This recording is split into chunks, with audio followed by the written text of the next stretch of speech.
What's up, guys? Welcome back for episode number 12 of this 32 in 32 series where I preview every team's offseason, going from the teams that finished towards the bottom all the way to the teams that finished towards the top and won the Stanley Cup.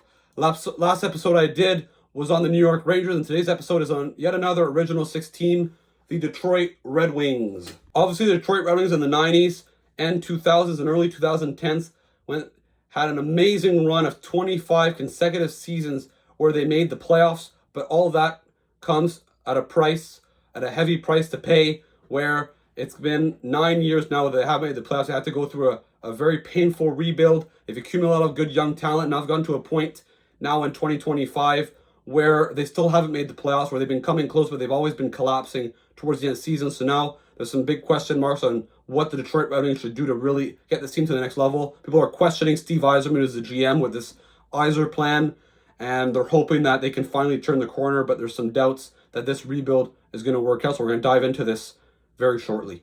So after the Detroit Red Wings missed the playoffs by 1 point due to a tiebreaker with the Washington Capitals last season, there were expectations that the Red Wings would make it this year, and that's not exactly what happened this year, considering that they finished 21st overall in the standings, 6th in the Atlantic Division. They still weren't that far from a playoff spot.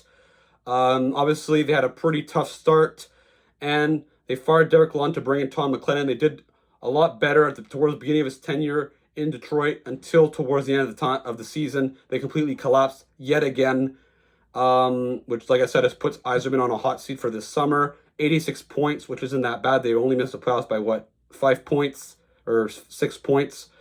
Goals for per game, 22nd, which, they weren't very good at scoring goals at 5-on-5 especially.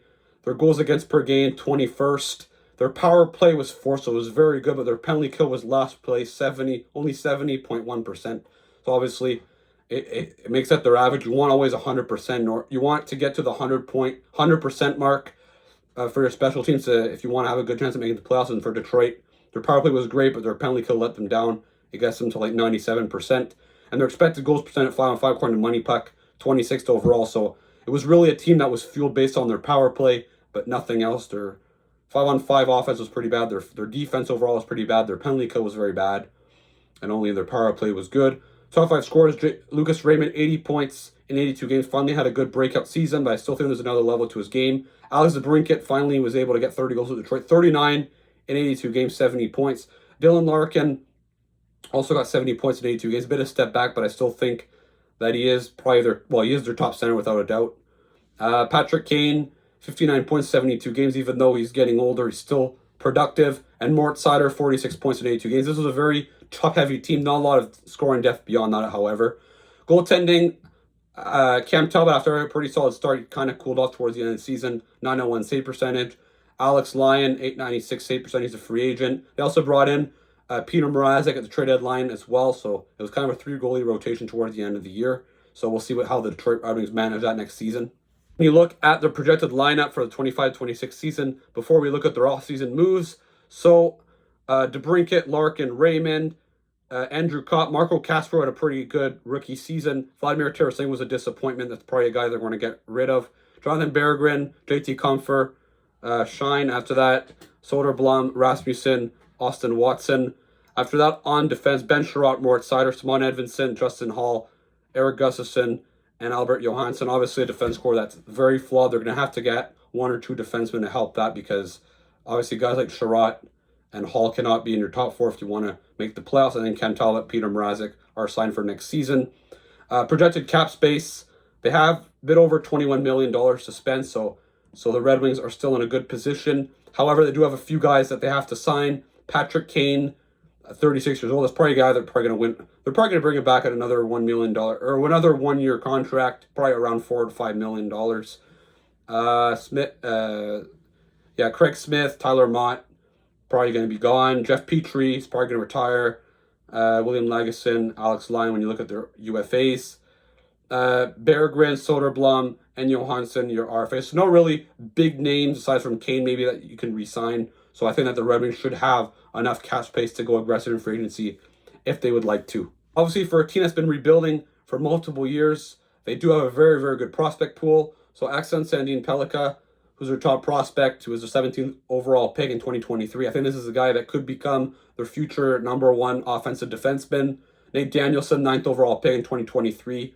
I think was a bit of a reach, but could still maybe become a good middle six centerman, two-way player.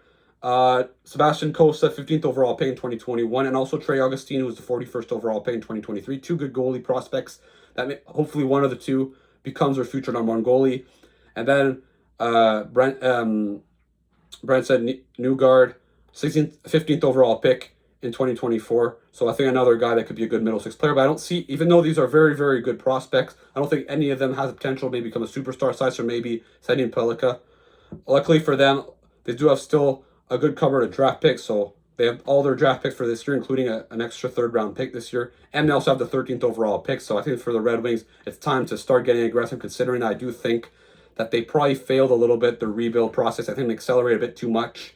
And now you've gotten to a point now where, you know, you're kind of middle of the pack and you're trying to get out of that mushy middle. So I think that the only really solution, I don't think they're going to get back to being one of the worst teams in the league again. So they're probably going to move forward. And that's going to have to be done by improving the team via trade and free agency, unfortunately. Now let's look at their needs for the summer and long term. So obviously their immediate needs, their number one hole is top four defense. Obviously, like I said, when I said earlier, Sherratt and Hall cannot be in your top four. They need to add at least two guys to help stabilize their defense core.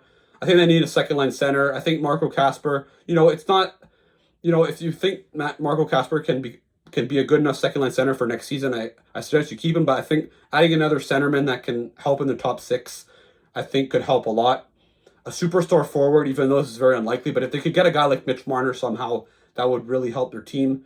A starting goalie, Talbot and Mrazek aren't really an ideal tandem if you want to really, maybe you could get to the playoffs with those guys, but you really need a strong team. Those are two older goalies that could regress anytime. And I think they need some more size, some more grit in their top six especially, and add some identity. I just find this is a team that's a small and speedy team, but I think they lack some grit when it comes to, determination and playing against some bigger teams. I think they need to bulk up.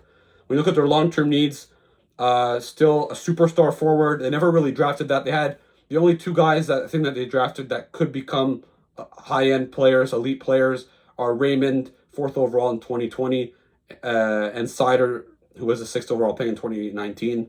Sending Pellikka could maybe become an elite offensive defenseman as well. I just don't see a team that has that elite player, elite superstar forward that can get them over the top. Not to mention Larkin is, approaching 30 as well. So I think that they have to find a successor for a team that's built long-term still, that their number one center is approaching 30. It's kind of concerning.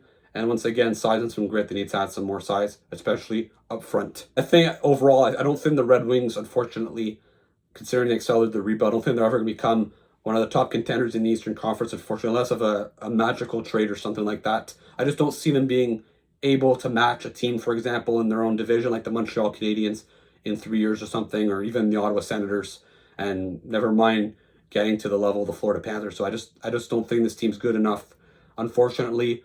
And, I wouldn't be surprised if we find ourselves in 3 years again or in 5 years, and we're in a position where maybe we're thinking of another rebuild in Detroit, unfortunately, considering I don't think the ceiling of this team is very high. All right, so that puts an end to this video. Let me know in the comments, what should the Detroit Red Wings do this summer? What are they missing in order to become a contender long-term? Is the Yzer plan cooked, in your opinion? Let me know in the comments. Don't forget to check out some of my previous videos that I made and the ones that are going to be coming out in the coming days and coming weeks. Don't forget to like and subscribe, and I'll see you again for another video.